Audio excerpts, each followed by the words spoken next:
আসসালামু আলাইকুম, সবাই কেমন আছেন? এই তো ভুড়ি খাওয়ার দিন চলে আসতেছে, কোরবানি চলে আসতেছে। এই কোরবানিটা আসলে কিন্তু অনেকেই মনে হয় যে আসলে ভুড়ি খাওয়ার দিনটা চলে আসছে। তবে কি করে আমরা ভুড়িটা পরিষ্কার করব, ঠিকমতো পরিষ্কার হচ্ছে কিনা এটা নিয়ে কিন্তু বেশ চিন্তিত থাকি, অন্যের উপর ডিপেন্ডেন্ট করতে হয়। তবে এখন আর মানুষের উপর ডিপেন্ডেন্ট করতে হবে না। আপনি যদি চান, ইচ্ছে করলে আপনি নিজে ভুড়ি পরিষ্কার করতে পারেন খুব সহজেই। খুব সহজে কীভাবে ভুঁড়ি পরিষ্কার করবেন চলেন দেখাই। এখানে আমি কিন্তু বাজার থেকে কিনে নিয়ে আসে এরকম ভুঁড়ি নিয়েছি, যেটা কিন্তু একবারে কালো আছে, পোকা আছে। কিন্তু দেখে হয়তো বা আপনাদের ঘৃণা লাগতে পারে, তবে আমার এখানে ঘৃণার কিচ্ছু নাই। এখানে আমার কোনো ঘৃণাই লাগে না, তবে নিজের কাজ নিজে করতে বেশ ভালোই লাগে। এখানে কিন্তু ফুটন্ত গরম পানি এখানে ঢেলে দিতে হবে। দেখবেন যখন এরকম ভুঁড়িটা কুঁচকে আসছে, তাহলে বুঝবেন যে আপনার ভুঁড়িটা মানে পারফেক্ট হয়ে গেছে, মানে তুলে নেওয়ার জন্য, ময়লাটা তুলে নেওয়ার জন্য পারফেক্টভাবে রেডি হয়ে গেছে।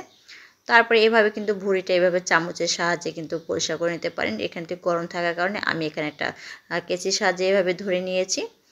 তারপর চাইলে কিন্তু এটা হাত দিয়ে করে নিতে পারেন। আপনারা গরম পানিতে যখনই দেবেন, দেখবেন যে ভুঁড়িটা যখন একটু উঠে আসছে, সেই অবস্থায় কিন্তু অবশ্যই নামিয়ে নেবেন। বেশিক্ষণ কিন্তু রাখবেন না, নাহলে কিন্তু এটা পরে আর উঠবে না। সবগুলো ভুঁড়ি কিন্তু এভাবে একটা একটা করে পরিষ্কার করে নেব। অনেকে এটা কিন্তু পরিষ্কার করতে পারে না, আর প্রসেসটাও জানে না। তবে এই গরম পানির সাহায্যে কিন্তু খুব সহজে ধপধপে পরিষ্কার করে নিতে পারবেন।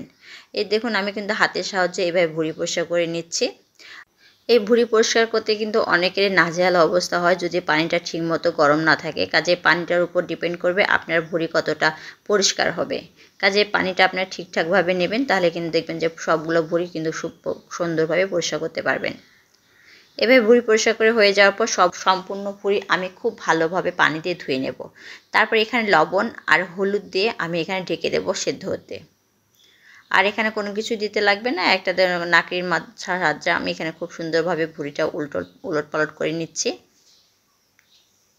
আর এখানে এক্সট্রা কোনো পানি দেবেন না। এখানে ঢেকে দেওয়ার পর দেখবেন যে ভুঁড়ি থেকে এক্সট্রা পানি বের হয়ে আসছে। তারপর এখানে আমি ভালোভাবে ধুয়ে কেটে এভাবে ডিপে রেখে দিয়েছিলাম। তারপর আমি রান্নাটা দেখাচ্ছি। এই ভুঁড়িটা কিন্তু খুব সহজে কিন্তু বাসায় আপনার পরিষ্কার করে নিতে পারেন। প্রসেসটা তো দেখে নিলেন। আর এখানে রান্না করার জন্য আমি ভুঁড়িটা খুব ভালোভাবে পরিষ্কার করে কিন্তু আমি ডিপে রেখে দিয়েছিলাম। তারপর এখানে ডিপ থেকে বের করে আমি এখানে ভুঁড়িটা রান্না করে নিচ্ছি। এভাবে ডিপে কিন্তু আপনারা 1 মাস, 2 মাস, 3 মাস, 6 মাসও রেখে খেতে পারেন। আর এখানে আমি পরিমাণ মতো পেঁয়াজ, রসুন, আদা বাটা, আর দিচ্ছি লবণ, আর দিচ্ছি শুকনো মরিচের গুঁড়ো, দিচ্ছি ধনিয়ার গুঁড়ো, জিরের গুঁড়ো,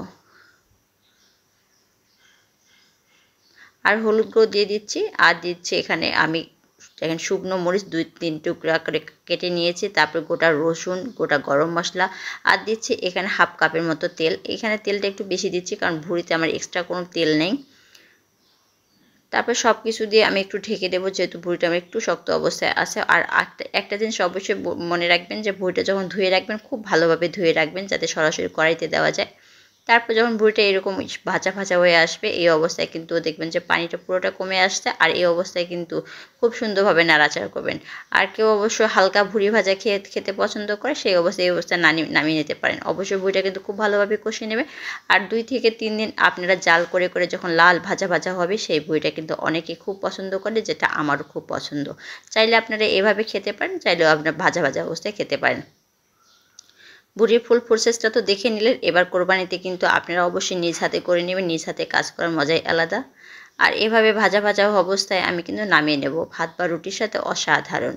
কি বলেন আপনারা? এমন তো মানুষ কোনো খুঁজে পাওয়া যায় না যারা ভুঁড়ি পছন্দ করে না। সবাই ভালো থাকবেন। আল্লাহ হাফেজ।